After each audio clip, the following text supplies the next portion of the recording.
ഒരു ബുള്ളറ്റിന് മെയിനായിട്ട് 4 പാർട്ടാണുള്ളത്.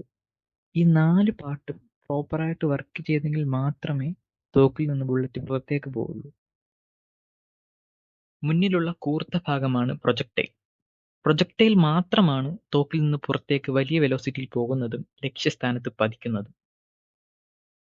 പ്രൊജക്ടൈലിന് പുറകിലായി കാണുന്ന ഈ ഭാഗമാണ് കേസിംഗ്. ഇത് സാധാരണയായി പിച്ചളയോ സ്റ്റീലോ കൊണ്ടായിരിക്കും നിർമ്മിച്ചിരിക്കുന്നത്. ഈ കേസിംഗ് ആണ് ബുള്ളറ്റിന്റെ മറ്റു ഭാഗങ്ങളെ ചേർത്ത് നിർത്തുന്നത്. കേസിംഗിനുള്ളിൽ നിറച്ചിരിക്കുന്ന കെമിക്കൽ സബ്സ്റ്റൻസ് ആണ് പ്രൊപ്പല്ലന്റ്. ഇങ്ങനെയാണ് ഒരു ബുള്ളറ്റ് കാർട്രിഡ്ജിന്റെ ക്രോസ് സെക്ഷണൽ വ്യൂ. കേസിംഗിന്റെ ഏറ്റവും പിന്നിലായി കാണുന്ന വൃത്താകൃതിയിലുള്ള ഭാഗമാണ് പ്രൈമർ.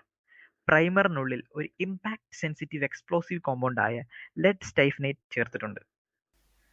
തോക്കിന്റെ ഫയറിംഗ് പിൻ പ്രൈമറിൽ വന്നിടിക്കുമ്പോൾ ലെഡ് സ്റ്റൈഫനേറ്റ് പെട്ടെന്നൊരു സ്പാർക്ക് ജനറേറ്റ് ചെയ്യുകയും പ്രൊപ്പല്ലന്റിനെ കത്തുകയും ചെയ്യും. പ്രൊപ്പല്ലന്റ് കത്തുമ്പോൾ ഉണ്ടാകുന്ന അതിസമ്മർദ്ദം മൂലം കേസിംഗിനെ പിന്നിലാക്കി പ്രൊജക്ടൈൽ മുന്നിലേക്ക് അതിവേഗത്തിൽ പായുന്നു.